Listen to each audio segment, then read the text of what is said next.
How's going guys, welcome to the channel. In this video we are gonna see, what if Naruto was adopted by the clan of predators and got trained? Part 4. If you wants to see awesome fanfiction like this, don't forget to subscribe. Now let's get into the video. For all the things he ever had to put up with, having to spend time with his drunken perverted godfather was a test in patience. Half the time he simply wanted to kill the bastards and be done with it, on the other side he was probably the worst prey he had ever seen. Hai simply asked the Hokage to keep him as far away from him as possible or he might be attending his student's funeral. Hiruzen did not understand why the hostility towards Jiraiya, so he asked Naruto all about it. He did not even blink when he said that his clan would never allow a pervert like him last to old age, he would die and die painfully. The women of our clan are the most valuable members, so to protect their honor, we would not hesitate to kill those that dishonor them. A female has the right to enjoy some private time while bathing, it is up to her if she wishes for a male to join her, but always it is her decision. Hiruzen had a question that he would later regret asking. What happens to those that try to rape a lady of your clan? Naruto told him while the females were very much defended, that did not mean that they were defenseless. A female was several times stronger than a male, they would have to be. After all, they are the ones to show the young how to survive. If there was such a foolish male, she would no doubt rip him apart with her own hands and throw him into an incinerator. She would do the same for garbage, why not the fool that tried to do something like that? I know that you and Kurenai are in a very committed relationship, but would you ever consider taking another lady as a second wife? Naruto was clearly upset by the question. By the laws and traditions of my clan, such a thing would be to dishonor my mate and such would be a death sentence for me. But beyond that, I will never be unfaithful to my mate, I love her too much to do that.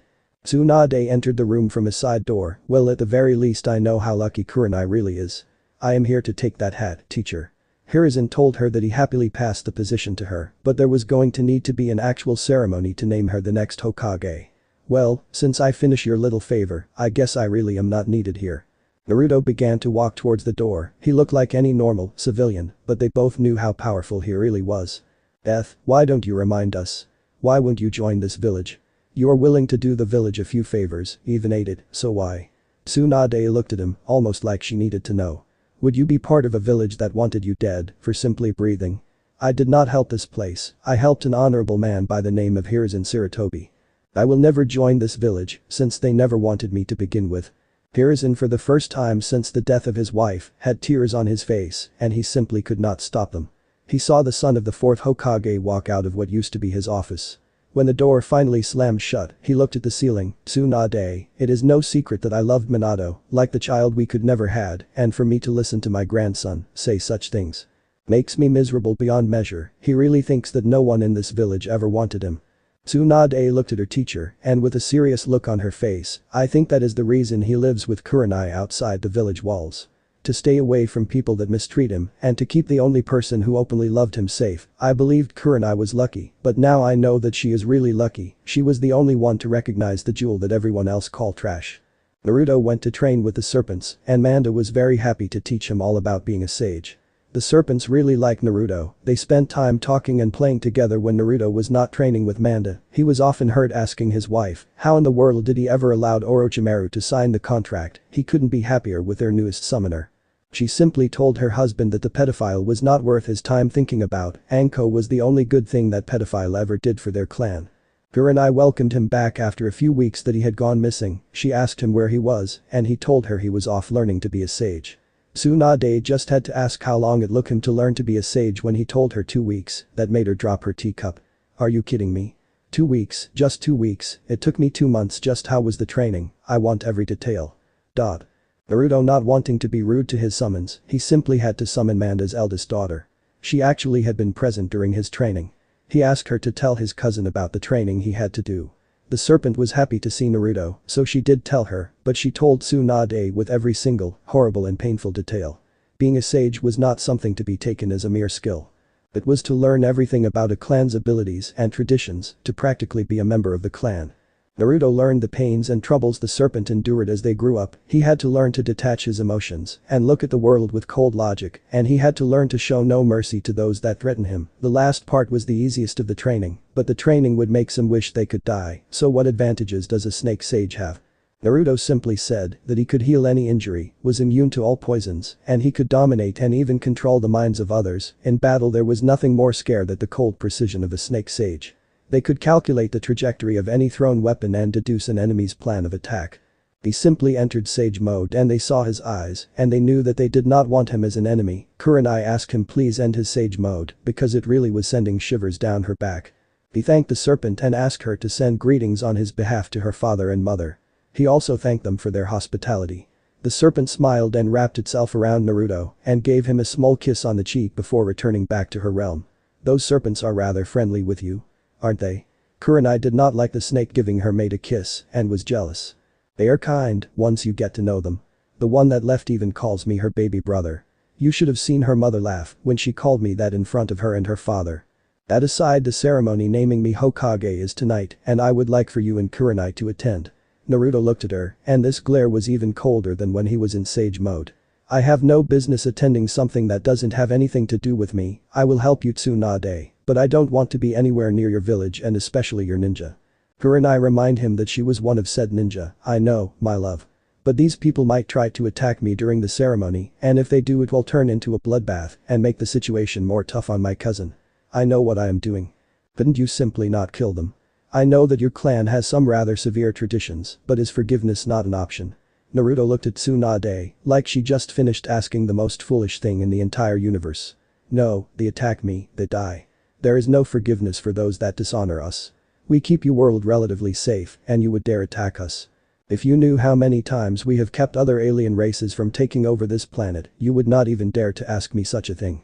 Tsunade and Kurenai wanted an example of the things that they were kept safe from. Very well, but don't complain later. Naruto touched his wrist and a horrible looking monster was displayed on the wall. This is a face hugger and they come from that egg. They force themselves on their victims, hence they are called xenobreeders by our most senior member of my clan. The display changed to a small video of a small monster bursting from the person's chest, then he placed the full-grown xenomorph display on the wall. This is a xenomorph warrior, if there is no other xenomorph around this will eventually turn into. He touched his wrist again, a xenomorph queen. The queen is 100 times more deadly than the warrior and can lay 10,000 eggs per month. If we had not stopped these things, they would be the only form of life on this planet within 1 to 2 years, and before you say that you could stop them with your weapons, know that their blood is pure acid. He turned off his cloaking system and he pointed at the small symbol on the right side of his forehead. This is the symbol of the ones who have killed his queen and lived to tell about it. I know how dangerous these things are and they are not the worst that we have kept your planet safe from. He turned his cloak back to civilian mode. Kurenai knew that there was more to this. He was furious when he was looking at the xenomorph warrior. There is more to tell, isn't there? The way you looked at the one you called a xenomorph warrior, you almost looked like you saw someone you hated immensely. Naruto knew that he could not keep things hidden from his mate. Nightclaw had a sister, Starshade, and she was the very first person I ever consider as my first love. She was killed by the xenomorph warriors of the queen I killed. And my clan wonders why I killed so many warriors to get my chance to kill the fatso they called their queen. He began to give her a few scrolls and Tsunade looked surprised. Kurenai helped me learn your language, I think you will like those, they have the formula for the other pills I told you about. I always keep my word. Hearing that, she opened the scrolls and was amazed how neat his writing was and what was written on the scrolls. This knowledge would not only save countless lives, but also cure some of the current ninja that were too frivolous with their carnal desires. With this, your job of being Hokage should be a lot easier, cousin. Kurenai asked if they would ever learn how to make the metal his weapons were made from, or even how to make the weapons. Naruto was quite clear that he would never share that knowledge, not even if it cost him his life. The clan knew what would happen if they knew how to make weapons that were too advanced for them to have. They had seen worlds destroy themselves when a foolish alien told them knowledge like that.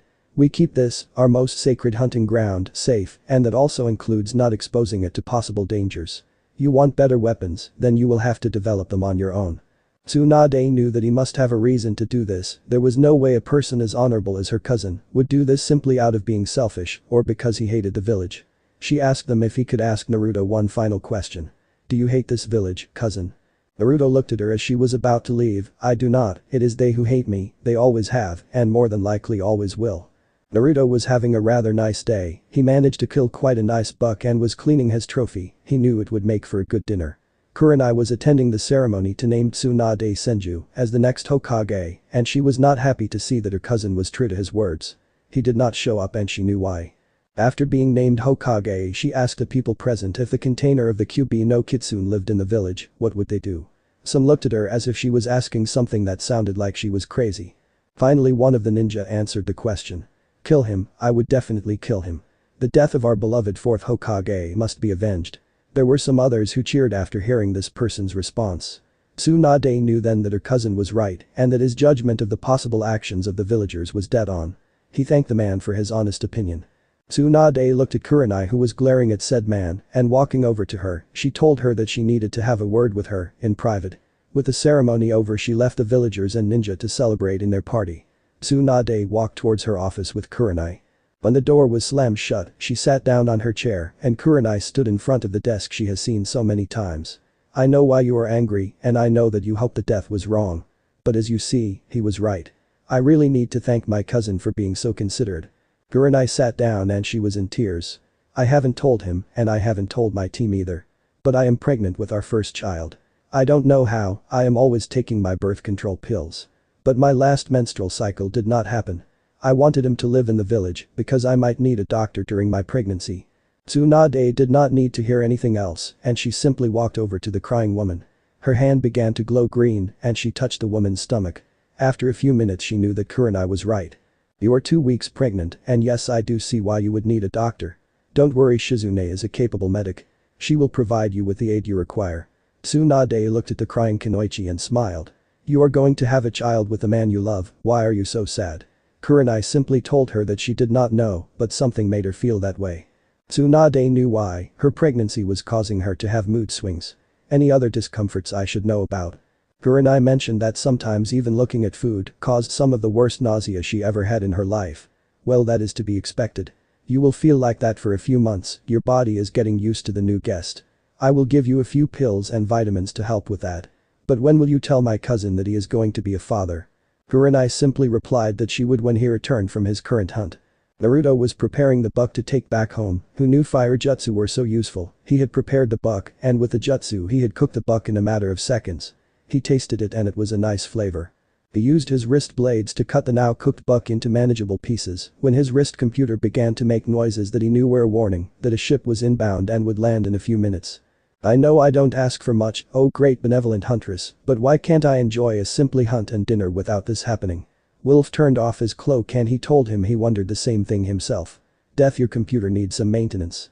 I've been here since you cooked that buck. Come one, let me take a look at it while I tell you what our elder has decided to send us to do. He gave him his computer and Wolf told him that a space station hidden in the asteroid belt had fallen to xenomorph infestation. Wolf looked at his brother's computer and began to clean and install new software upgrades. So the elder wants both of us to kill them. Why not send someone else? Wolf looked at him and told him that he did send someone else, but they too fell and were probably at the breeding chamber. So you are telling me some of our clan are now prey to their breeders and would more than likely be facing xenopredators on this station. Naruto asked Wolf to take a look at his weapons to see if they needed to be upgraded as well, and as fate would have it, they did. Let's board my new ship and I can give you the new weapons we developed since you were gone. Also, aren't you going to congratulate me? You haven't even asked about your nephew. Naruto told him that he could tell him all about his nephew on the way. It would take a few hours for them to reach the space station anyways. On the ship, Naruto noticed that the plasma cannon has a significant increase at over damage and rapid fire. The discs were smaller and much sharper and the armor was lighter but stronger. The wrist computer was no bigger than a shuriken and now took voice commands. The thing that made him almost fall on his rear was the wrist blades. They were gone and when he asked Wolf where the wrist blades were, he extended his wrist laser blades. This makes cutting a lot faster and acid doesn't affect them. Perfect for xenomorph hunting. So tell me brother, how's fatherhood treating you? Naruto was clearly asking since he complained about not asking about his nephew. It is by far the most rewarding feeling I ever had and the one that causes me constant worry and dread. I can't imagine my life without my son or my mate. If someone even tries to flirt with Nightclaw, I want to rip the bastard's head off and I was close to doing that several times had my mate not stopped me. Naruto was listening to his brother tell him stories about his time as a father but also checking the scans of the space station. From what I read, this station is built like a tower. I am guessing the queen is in the middle of it, surrounded by a few thousand warriors and the chamber must be jam-packed with eggs. Depending on how long since the infestation began. I think I will surprise you. I found some things on the human world that would really surprise you. You mean besides the fact that you have a beautiful human as your mate? Have you even had our traditional ceremony yet? How can you keep your mate waiting like that? If it was Nightclaw, she would drag you to the shaman by your neck and you know it. So quite stalling and do the ceremony. Naruto reminded him that there was no shaman on the human world. Wolf kept repeating the same word over and over again. Excuses, excuses. When they arrived and they docked onto the station, the two were ready to see a few hundred Xenomorph warriors as a welcome party. But not a single one showed up. Naruto decided to see what his visor told him. There were 300 Xenomorph warriors and 1 queen. So Naruto made 500 shadow clones and told Wolf that they could continue talking about his nephew and give him some more parenting tips. The shadow clones did a number on the warriors and even managed to destroy all the eggs with fire jutsu. He simply got back the memories as Wolf told him about his mate's horrible mood swings. Well, looks like we were both wrong, the queen is on the bottom. Shall we go and introduce ourselves to Her Majesty, or we can continue talking about what will make this seem like a walk in the park? Wolf continued to tell him horror stories about the pregnancy. The littered halls and walls displayed the sheer violence the fighting has been. So since you are so interested in parenting, when are you going to give me a little nephew? Wolf clearly messing with him. You know that is not up to me. Would you like to meet my mate after this? Wolf was really happy to hear that. I would love to meet the female that finally made you settle down. So would Nightclaw for that matter. Naruto told him to get him a shaman and he might do that. Wolf was laughing his head off as they walked into the chamber of the Xenomorph queen. Either this queen is young, or they actually listened to your words about weight management. I don't know which is worse. The Xenomorph queen was a lot slender and flexible than his last Xenomorph queen. Naruto was getting the sheer impression that this queen was actually happy to meet them. What gives you that idea, the fact that she is smiling in a way that I feel a shiver down my back, or the fact that she is not jumping to rip our heads off? Oh hell, this is an operator that finally became a queen. No wonder that thing looks different. The predator was clearly a female. But why were the warriors only normal warriors? I expected them to be Xenopredators like we have been expecting. The Xena queen began to laugh. It's because this is not my nest. I took it over a few days ago and had these clumsy warriors as company. The ship is wrecked beyond fixing.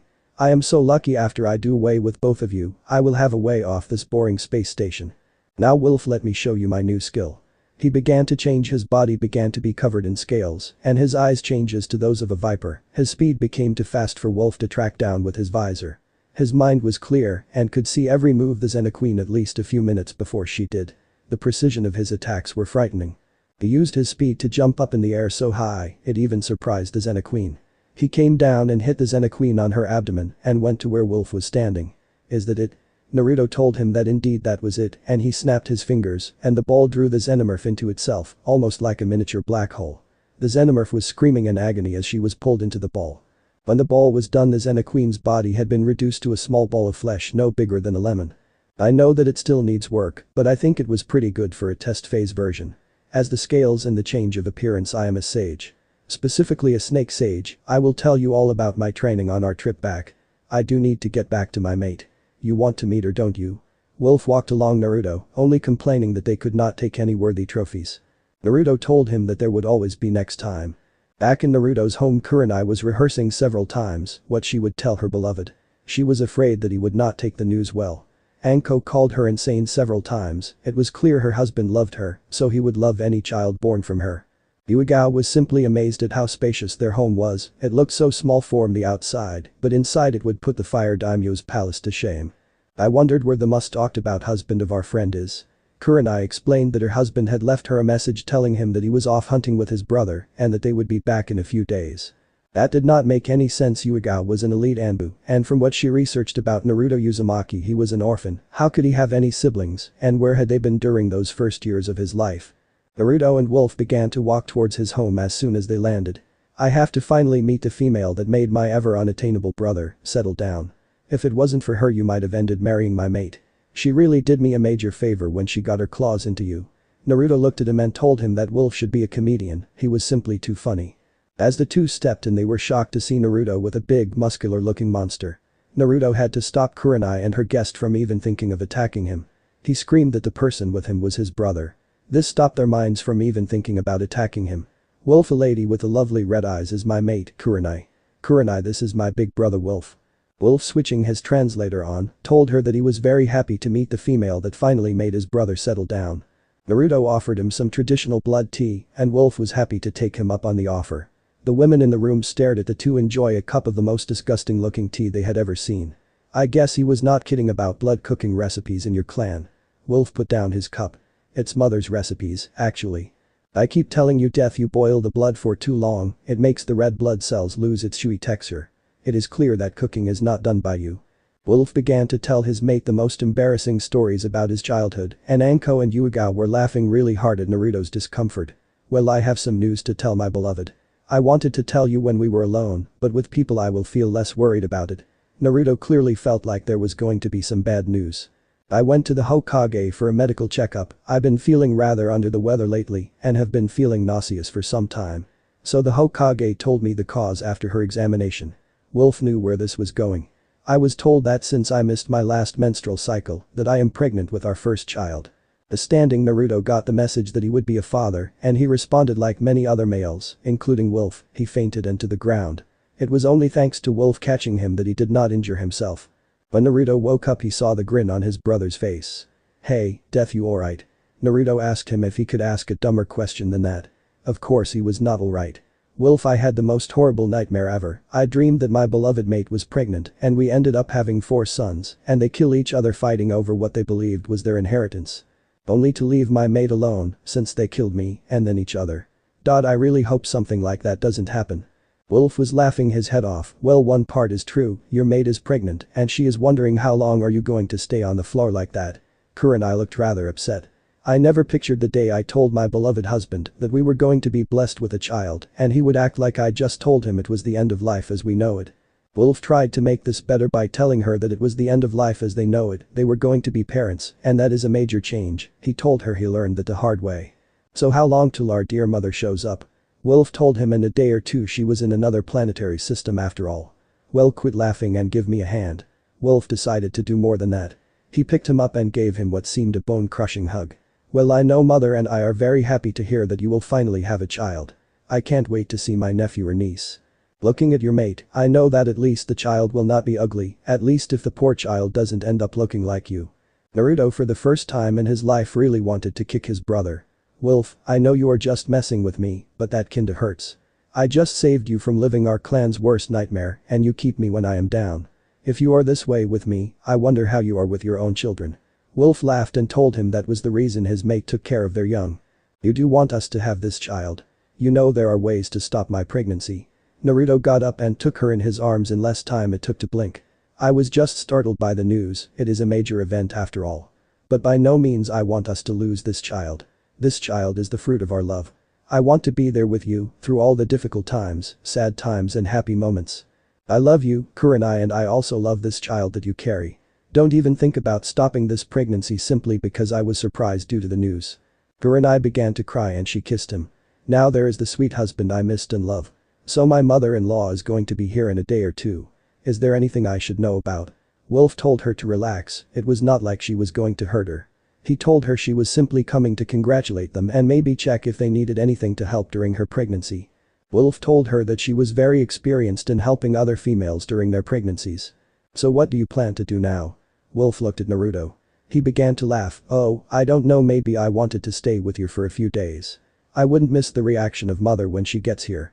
She is not going to hurt your mate, but that doesn't mean she is not going to be excited over the news."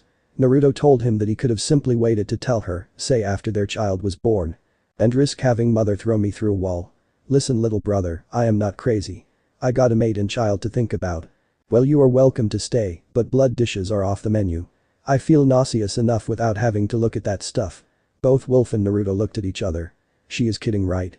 Naruto could only respond, give him a look that said she was not kidding. "We can go hunt some deer, bear, or a few dozen birds. Then I can cook them over the campfire, it will be like old times. So don't worry." Kurenai looked at them both. "When I say they are off the menu, I mean they are off the menu. I know enough of his body language to tell what you two brothers are talking about. It's my rules or it's out the door. Welcome to marriage, little brother, the age where you could keep secrets from your mate is over." Naruto looked at Kurenai. "Why do you hate my culture so much? I have seen human eat worse stuff than our traditional cuisine. So why do you hate my culture so much?" Kurenai stood closer to him and grabbed him to hold him close. "I don't. I simply do not like to see you eating it. It makes you look less human." "Kurenai, I am not an human. If you love me, as I love you, then you must accept the fact that I am very much like my brother. We hold this world sacred and will protect it to our very last, but know what I am. The reason I hold you so close to me is that I love you. But I will never be part of that village and I will never live as they do.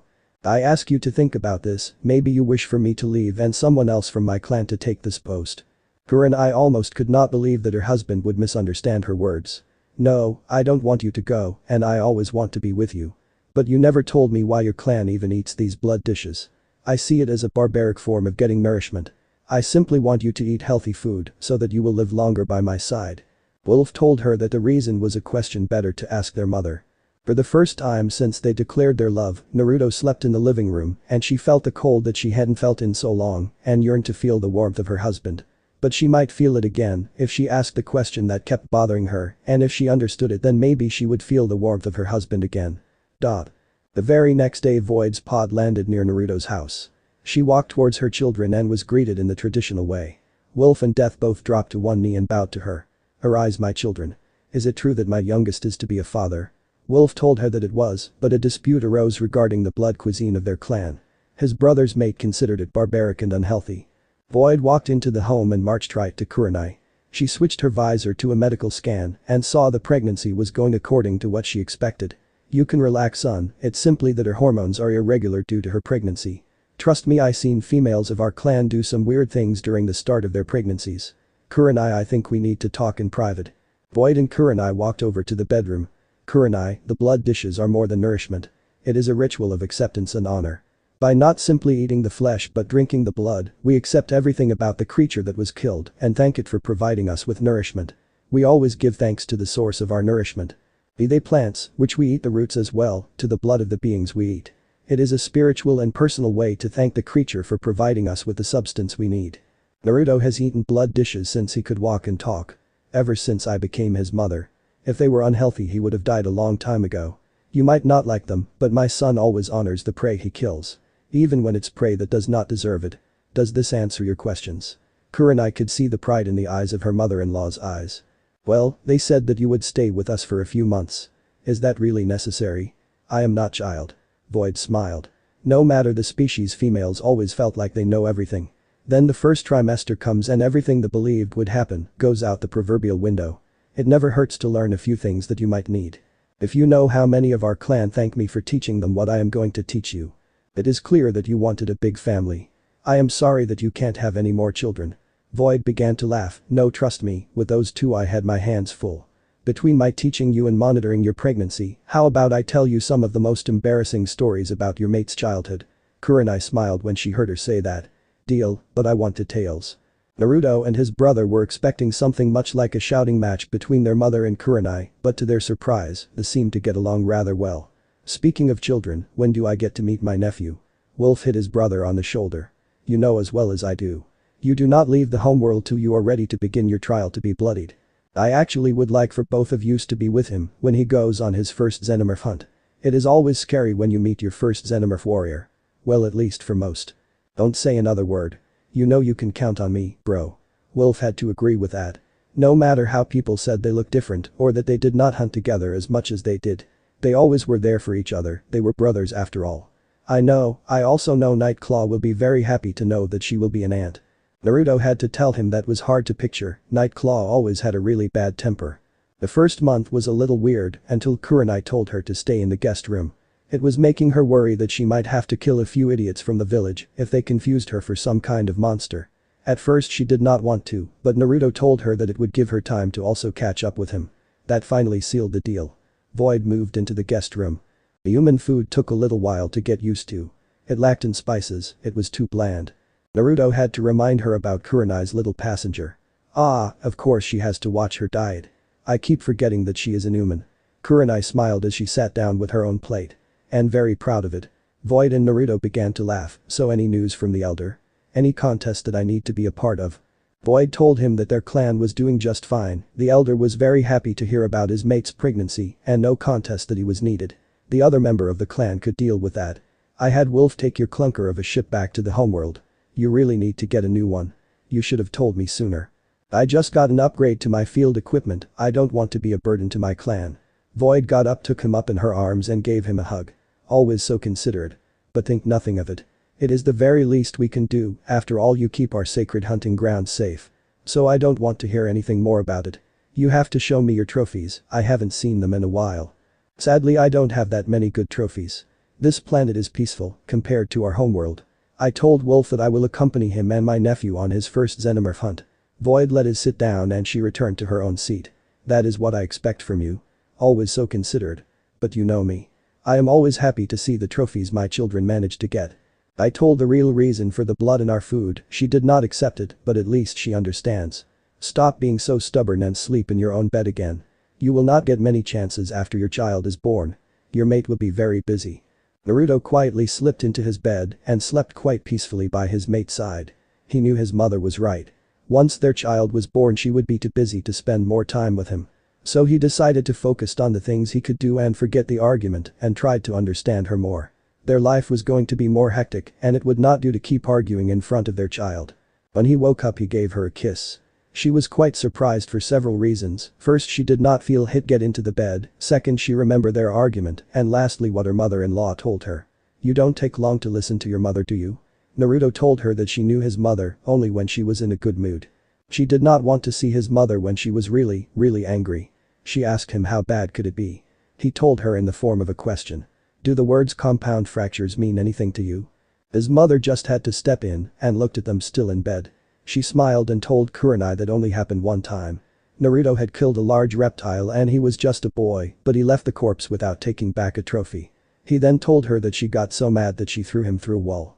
Well son, you don't leave a body of a worthy prey without taking a trophy, that is disrespectful. Kurenai asked how old was he and he told her he was 10. What can I say, he either learned fast or really took a liking to hunting. Either way I was one proud mom after I went to get the trophy. That reptile was as big as me. She of course did not believe it. I have a picture if you really want to see it. So the obvious answer was, hell yes, she wanted to see it. If she could see him have trouble getting dressed in his armor for the first time, she could see this photo. She touched her own wrist and a holographic image was displayed. Kurenai was speechless.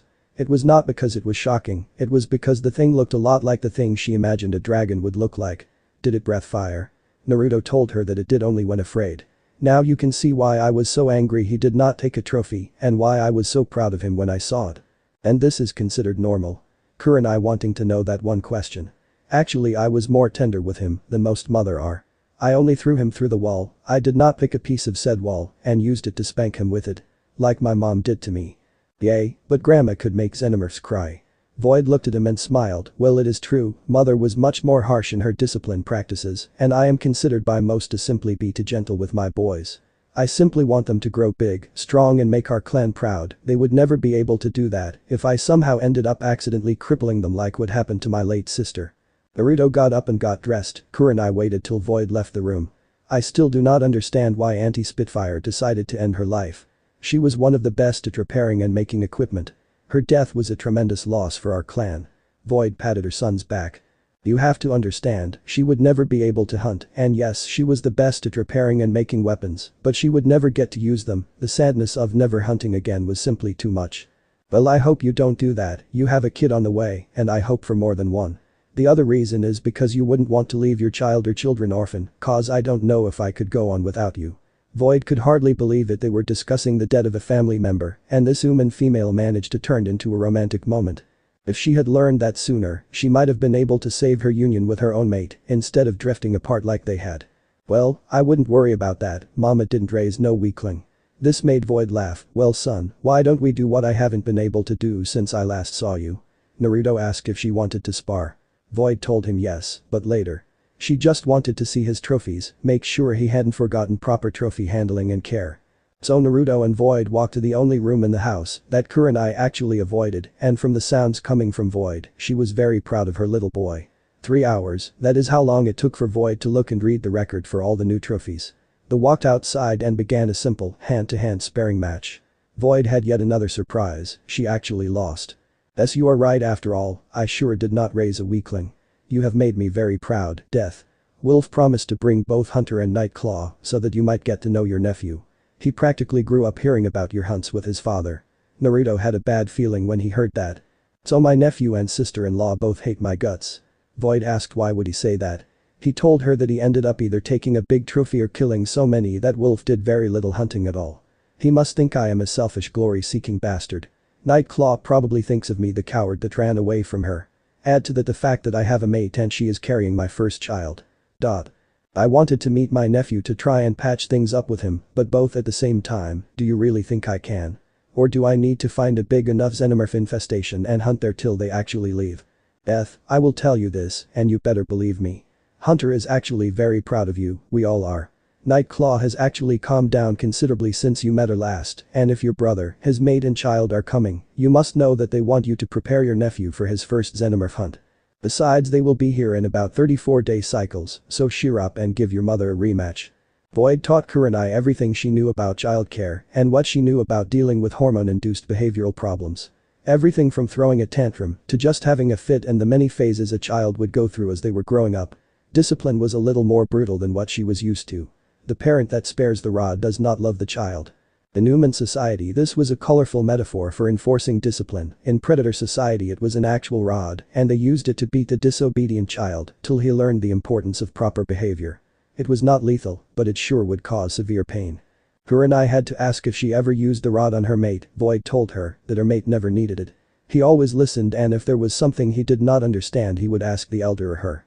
The elder often joked and told Void that Death treated him like he was a library. When Death was asked by another clan member, he flat out told him that the elder was more experienced than him. It would be a waste not to learn from his experience. So you see, my son respected the elder, while the youngest members considered him an old guy past his prime. My son learned everything he could from me and the elder, and that is why he is the best of our clan, and why the clan respects him enough to be posted for so long on this, our most sacred hunting ground. Kurenai began to understand something. The reason Naruto, even though he clearly did not want to be part of the village, would listen to Hiruzen and even consider listening to Tsunade. The reason was that he respected people who had lived through life and had acquired knowledge in their life. He respected them for their wisdom, which took a lifetime to obtain, but not the villagers who were motivated by ignorance. I wouldn't be surprised that he might one day be your elder one day. Kurenai did not know that actually would mean, so Void decided to ask her a question, and the question would allow her to see how a clan member would become the elder. Do you think my son capable of killing the person who he considers his own father? Does the elder have to die? Void told her that the elder was not simply the oldest of them, he was the strongest and wisest of their clan. This prevented the clan from clashing about the decisions between a new elder and the retired one. The clan would spend too much time arguing and little time actually hunting, and places like her planet would suffer for it. Unity and discipline, these two were an absolute must. Which is why neither myself or Wolf can do it. We both care too much about the elder to be able to do it. It would be too painful for us to kill the person who gave us so much and taught us so many things. But if his successor is a greedy, selfish, and corrupted bastard, I will kill that person in less time than it take anyone present here to blink. I have been hearing about a guy named Danzo, and if the next person to become elder is like him, well, let's just say he will not be elder for more than a minute if either me or Wolf has anything to do about it. So why the interest if I become elder? You do realize that you and our children would have to leave and come to the homeworld if that happens, and let's face it, the environment of the homeworld is more severe than on this planet. Void couldn't help it, she told them that their children would do just fine. Kurenai could eventually try the blood fusion, and the technique had improved enough that she might survive through a lot of pain granted while the procedure happened, but it would be less than when she gives birth to her first child. And so the time finally came for him to go and meet Tsunade Senju as the new Hokage. He appeared out of nowhere and asked if there was any prey for him to hunt. At first it was a rather big surprise to say the least. But looking at it, she knew what to do to prevent this from happening again. Since you know how to read of writing by now, Death, I am giving you this book. It has an update seal. When you run out of things to hunt, simply come here and touch it with mine or the hunter commanders and you will have more of our criminals to hunt. I just want you to bring their heads back for verification. Naruto thanked her for the book, it would make things easier. Tsunade had to ask again if he would be willing to join the village, and again he told her the answer was no. She asked if he was willing for his children to join eventually. That is a decision I leave to my mate. I for one would never allow my children to join this village. The people in it have done too much harm to me, and I wouldn't want that harm being done on my kids. They are too ignorant to ever change. He left and Tsunade realized that he indeed was only helping her and not the village. Naruto's first target was a man that was actually a woman pretending to be a man. She used the transformation jutsu to change into various handsome men and seduced beautiful young ladies, only to kill them when they were alone, in a rather cruel and painful manner. Well, my prey was not that hard to find. He looked at the man dressed in rather strange clothes. He was wearing a pink flower-printed casual suit. Most men would call him gay, but to some women it seemed like he was actually confident enough about himself to be able to wear those clothes. Naruto followed and sure enough his prey seduced a person with a very nice figure and an interesting face. Just as the person he was hunting sprang her trap, the victim was about to be hanged. He used his disc launcher and cut the rope. The young victim left running. "Who is there and why do you ruin my fun?" Naruto could appear before her and ask her why she was doing this, it is true, but instead he launched a second disc and ordered the first to follow the second's path with his wrist computer. "Are you that much of a coward?" This was the last thing this person ever said. The second disc cut this person's head off and the first cut the body in half as it was falling to the ground. Both this returned and Naruto jumped down and took the head and placed it in a scroll. "The coward was you for taking on someone who was clearly defenseless." He went on to continue to hunt and 3 days later he appeared in front of the Hokage again. He took out the scroll and gave it to her. "5 pathetic prey, you can keep them, they are not worthy to take as trophies." Tsunade asked what rank were there on the book, he told her C. She asked the hunter commander to come on it. The man wore a mask and was quite surprised by the build of the person in the office. "Here are 5 criminals, Shy. Please verify their identities and prepare payment for this man." Shy was not going to miss this opportunity. "You know you could do well in our hunter division, why do you not join us officially?" Naruto glared at the man. "I will not be part of this village, not now or ever. Be glad I am helping your elder and do not dare to ask me such a thing again." Naruto used his cloak and left them. "Why does this guy hate our village so much but is willing to help us?" Tsunade corrected the man, he was helping her because in Death's belief she was honorable, something the rest of the village was not. So in truth he was helping her and not the village. Kurenai's pregnancy was not exactly easy and so Naruto and Wolf had to spend many days traveling to nearby star systems to help Naruto relieve some of the stress. What better way to relieve stress than killing Xenoverse? "You think this is bad, you are only into your 2nd month of her pregnancy. Wait till you get to the depression and mood changes. I swear when Nightclaw went through hers, I spent a solid month hunting these foul things." The two managed to clean out 3 space stations and a refueling depot. They had enough Xenomorph trophies to make a rather large display. "Please tell me, Wolf, that my nephew is giving your mate plenty of trouble training and that she will not be anywhere near me for the next decade or 2. Wolf laughed at him and gave him a look that he knew only too well. "Nope, sorry Death, you will be coming with me to his first hunt pretty soon. Nightclaw is not as angry as you think. She actually wants to meet your mate." Naruto asked if he didn't mean more like beat her mate into a bloody paste. "No, honestly she is very happy for you. She was as happy as Void was when I told her about you're going to become a father. You never told me why you always have such a horrible opinion about my mate." Naruto asked him if she threw him through a wall, walked through the hall and threw him into another one. Wolf told him that indeed she did, but it was their honeymoon, so of course she was a bit excited, it was to be expected. "Well, look at this way, you beloved Kurenai will spend many hours healing all your injuries if Nightclaw does decide to give you a good beating." Naruto pretended to smile and told him that made him want to keep hunting for a few more weeks. "Isn't marriage grand? It sure is motivating you to hunt a lot more than you did 2 months ago." Void was checking on her grandchild's growth when she could see that the child was growing right on schedule. "Now I would love to provide you with a few more stories, but there is a few things I need to mention about childcare." Kurenai simply nodded and waited to hear Void's advice. It turned out that she was going to need to eat and drink a bit more meat and milk. Void told her that since Naruto was part predator, the child would need the extra nutrients to get an early start on his growth. "So how big is a child in your clan when he is born?" Void decided to scare her. "Not that big, only around 12 to 16, I wouldn't worry too much about that, we will have to do a C-section when the times comes.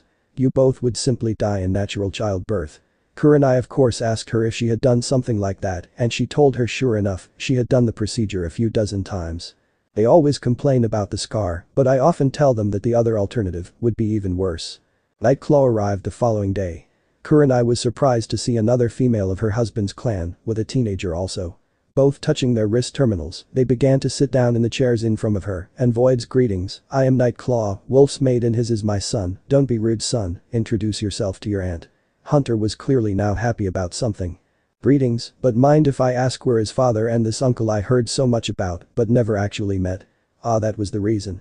I am Kurenai and my husband and your father had been missing for a couple of weeks, they told me that they would return after they were done exterminating a few places that had been infested with the Xenomorph plague. As never having seen my husband, well if you behave. I have a few pictures that we took and you could see them." Nightclaw apologized for her son. "It's just that he grew up hearing stories of his hunts, his grandfather never seems to be tired in telling the great adventures of Death. I swear that the elder is using the stories to motivate the entire clan." Kurenai and Void both laughed. "Well, as the leader of the clan he has to do that. Two figures appeared right behind them. Honestly, Nightclaw, you look just about the same I last saw you. Not true, Death, my hips are wider and I have a son. You are not the same either.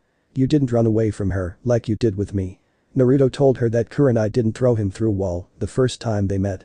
Void told him that she might do that now since she was not that happy about her husband being missing for so long. His mother went into telling her that she had a small infusion of his son's blood so she wouldn't be surprised if she was also getting stronger as her child developed. I told you, my mate would not throw you through the wall again. Honestly, we had to clear so many places cause he figured that you would beat him into a bloody paste. Nightclaw got up, walked towards Naruto and grabbed him. She held him up off the ground. Upset. Oh, I am upset, alright. How long are you going to keep your nephew waiting? And how come you were not present during my joining ceremony? As for the ceremony, I was never informed, and as not greeting my nephew, I don't think he has had his naming ceremony yet. That is why we are here. We have one last place to cleanse of Xenomorphs and we are here to take him to his first Xenomorph hunt. So how about you letting me down and maybe I can be there for my nephew for at least that much. Nightclaw let him down, but as soon as he did the young predator hugged him. Thank you, uncle. I am really happy to be able to see how you hunt those things. Father, are we going on your ship or uncle's? Wolf told him that they were going and his uncle's giving him the chance to see some of his brother's trophies. Alright boys, be back in no less than 4 hours. I think we should be ready to have the elder do the naming and you can proceed with the presentation of your first trophy. As soon as they on Naturo's ship, the teen walked over to the place his uncle had his trophies. He nearly fainted when he saw the place. It was amazing how many trophies he saw and so Naruto decided to teach him a very important skill.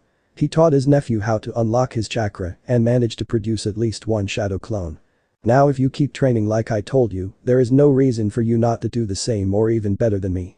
Wolf asked him why would he do that for his son. Naruto just said it was his way to make up for missing so much of his life.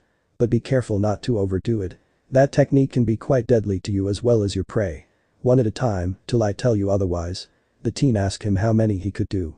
Naruto told him with years of practice, he could summon a few hundred. But then again he had more chakra than he did. So are you ready for your first Xenomorph hunt? The teen told his father that he was. The ship had been set on course before they got on. The ship took only a few minutes to get to the place. It was tradition to let the child pick what his first kill would be. He picked the Xenomorph that guarded the queen. Ambitious, that son of yours Wolf, but then again who am I to talk, right? Wolf and Naruto took care of most of the warriors until they reached the biggest warrior in the entire space station. Well, there is your prey. Show him what you made of Kid. The teen formed one shadow clone and he began walking on the walls and on the roof.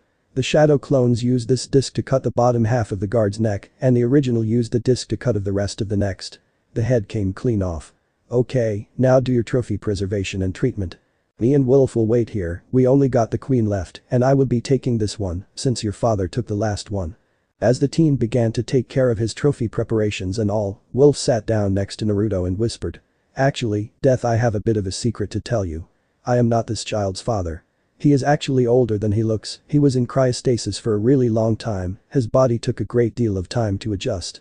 He is the first to have to undergo treatment for so long. He is your son, Death.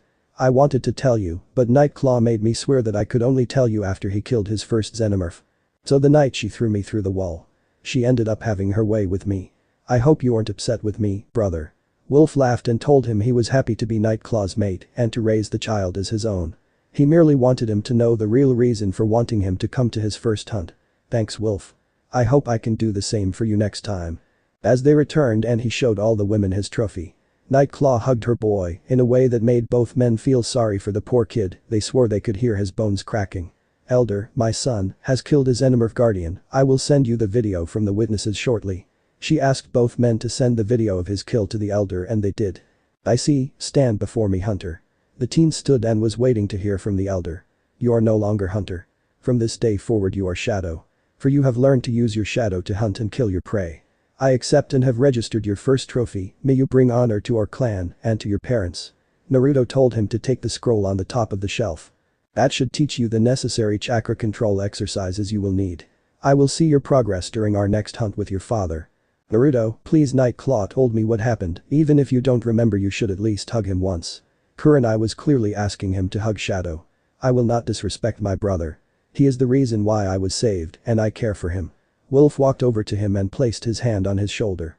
Brother, he knows already. Go and hug your first son, I am sure Nightclaw will not mind. Nightclaw moved aside and this time Shadow jumped on him and gave him a rather painful hug. Well, I can tell you this much, you sure inherited your mother's freaky strength. Nightclaw looked a bit upset. Hey, I can't help that. As the evening was over and Shadow finished telling his hunt story, Wolf, Nightclaw and Shadow left. Void asked Naruto if he was alright. He looked at his mother and told her he was simply worried about how Kurenai will react to all the new developments. You are not the first or last man to have a child out of wedlock. But you remain faithful to me. Naruto promised that he would only choose to mate with her. Void was actually preparing dinner by the time she was finished talking with Naruto. It seems the Kurenai had been teaching his mother some of the human cooking methods. Kurenai and Void seemed to get along better and better as her pregnancy continued, which had a few hiccups along the way. First, Death went on more hunts as her pregnancy became, well, not as easy to manage. Her mood swing were something he never expected to be so fierce. In one particular nasty one, she placed him in a gain jutsu for an entire day. The gain jutsu had been of his kids acting like an absolute gang of brats. Stressed of a pregnant mate can be best avoided by doing what we do best, Wolf told him. So he went hunting. By the end of her second trimester, the hunter ninja of the village had to finally complain with the Hokage.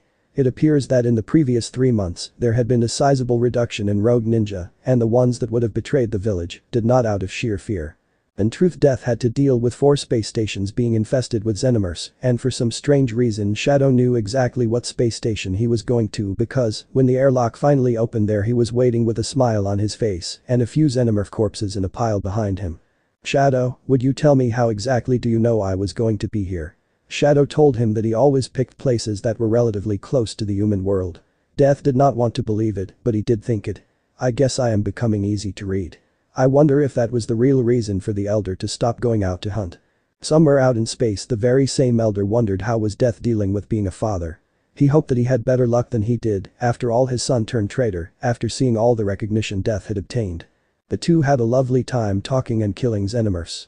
They even made the Xena Queen angry by telling her to wait, which surprisingly she did. They still had to decide who gets to kill the huge Xena Queen, so they decided with an ancient and well-known method: paper, rock, scissors. That was the last straw. The xenomorph lost her entire nest and the killers were playing a game to decide who gets to kill her. She was raging mad, so mad that she did not see the traps that Shadow had placed in the around her. The one playing the game with Death was a Shadow clone after all. The launchers fired and cut the Xena Queen to pieces. Death congratulated Shadow on a very well-planned strategy. Shadow just said that it was something he came up from the stories he was told by Wolf. The two began to take their picks of trophies and clean them, all the while Death felt like asking what was the real reason he should up. Shadow looked almost embarrassed to tell him, but in the end he said he wanted to spend some quality time with his dad, especially since his little brother was going to get most of his attention. Death decided to ask his son how he came. He told him a fellow member of the clan gave him a lift. That was unheard of, no one in the clan would do that unless. Death told Shadow to get behind him and he deployed 50 Shadow clones to act like a shield. Sure enough, 20 of them were destroyed by a plasma blast. The one who gave you this lift, did he have a mandible missing and a cross-shaped scar on his forehead? Shadow was surprised to hear his father give such an accurate description. Death switched his visor to neural scan. The answer came to him just as he expected. Is that any way to trick your own nephew? I would think you were above that, Slicer. Shadow could not believe it. The one that gave him the lift and tried to kill him was his uncle. Nightclaw would be very sad to see her own brother try and kill her child. A big, muscular and heavily scarred predator turned off his cloak. I don't want to hear about honor from the bastard that impregnated my sister and didn't have the honor to consider her his mate or even show up for his son's birth. I will kill you and make sure you never get the chance to harm my sister again. Shadow was ready to jump in to help in the fight, but Death told him to sit down and watch. It happened so fast that Shadow could not believe it. The armor around him seemed to glow a dark red. There was a malice in the air, almost gave the air a bitter taste to it. Slicer was given that name since he was an expert in the use of a sharp edge. He ran towards Death, clearly underestimating him. It was a mistake he would not live to regret. As he ran towards him, he did as the costumes dictated. He was ready to kill the traitor. Using his hands, he made something appear right on the path of Slicer. It was a massive beam of fire, and it was so wide that his enemy had no way to avoid it. He was heavily burned and fell on his back. The pain was so severe he could not stand up or keep his grip on his weapon. Shadow transmitted the video from his visor directly to the elder. He was impressed that Death had not gone soft, living amongst the humans. The elder took a few seconds to decide it, and he called for Slicer's immediate execution. Slicer, I was unconscious when your sister had her way with me. I didn't even know Shadow was my son till a few months ago. But betraying a member of your own clan, you know how that would end. Wolf has made Nightclaw a very happy mate. Take this knowledge with you to your grave and rest in peace. Death took his own disc launcher and cut his head clean off. Shadow walked over to Death and told him they would need to wait till the clan sent a ship to pick up Slicer's remains, and that when they did, they would also reprogram his ship's registration so that the ship would be his. Death told him that he should keep it himself. The members of the clan appeared and did as Death requested. Slicer's ship was reprogrammed and registered as Shadow's. In part it also seemed that Slicer was going to inherit the ship to him upon his death. It was clear that he had planned to murder Death, then disappear, leaving a video of the two dying from injuries and himself using his self-destruct to take care of the Xenomorphs. The lie that was to be recorded by the ship. Instead Slicer died and now his nephew had his ship. For Death it was something that was simply avoidable. If Slicer ever bothered to talk with him, he could have told him something, and this entire misunderstanding would not have caused his madness or his death. The Elder, it seems, also told him to return to the mothership. The only hope that Nightclaw was away on a hunt. It would not feel right to tell her how her brother had acted and how he had to kill him. She would understand, but not without giving him a few dozen broken bones and accusations that he was the bad blood and not a brother. He of course had a defense thanks to the video Shadow provided. As soon as he walked into the mothership, two things happened that he did not wish to happen. First, Nightclaw gave a bound-crushing hug to Shadow. Death could only feel sympathy for the boy, that in reality was his son. The second, he saw Nightclaw crying. It seems Slicer sent a message to her telling her that he was helping her son and Death on a hunt, but it did not look like they were going to make it. Slicer may have sent the message as soon as he saw the two hunting Xenomorphs. The message was sent from the infested station. There was no mistaking the coordinates on the message. Death, come forward. Death did so and kneeled in front of the Elder as their customs dictated. Stand, Death, let me have a look at you. I heard from young Shadow what happened in that place, but I still need to know from you what are your thoughts on this matter. Death stood straight and he removed his headgear. Many of the people were surprised that after all this time, he had no scars at all and his hair was braided just like themselves. Death began telling what happened and Shadow was clearly embarrassed as Death told of his accomplishments during that particular hunt. As to Slicer, he merely wished the situation could have been avoided. Nightclaw could not believe that he was so forgiving of her brother's betrayal. Death asked that he be buried with honors. The Elder told him that he had seen the betrayal and thus he must be buried according to the customs regarding the burial of a traitor to the clan. His body would set adrift near a sun, where the blaze of the sun will incinerate the remains, as they would erase any records of his existence. The only people that would remember were himself, the ones that collected the remains, Death, Shadow and his sister. Nightclaw asked Death how was his life with the human female. He told her that in a couple of months he would have a child with her. So his life was very good. He asked how did Shadow know where to find him so many times. Nightclaw laughed and told him he was too predictable, he always was easy to figure out where he would be. It was easy for her, why would it be any different for her child? Shadow asked if he could hunt some more with Death. Nightclaw had no reason to deny her son this request, and with the Elder's approval, they left on Death's ship. Shadow could call for his any time. The pair next went to see about a few ship upgrades. It seems that Slicer had not taught his nephew about proper ship maintenance. Death bought the upgrades, mainly a new scanner and navigational computer. He paid in pelts and a few body parts. The seller was more than happy to accept the payment. As Death began to teach him on ship maintenance, he asked him why did he not ask the clan for the upgrades. Shadow found the entire situation strange. Death told him he was the guardian of their clan's most prized hunting grounds, and more than likely he would have to defend it against other clans that would try and poach on their hunting ground. He needed the upgrades so that he could have an early warning if a ship had entered into orbit. This would give him the place where the poachers landed and how many to expect.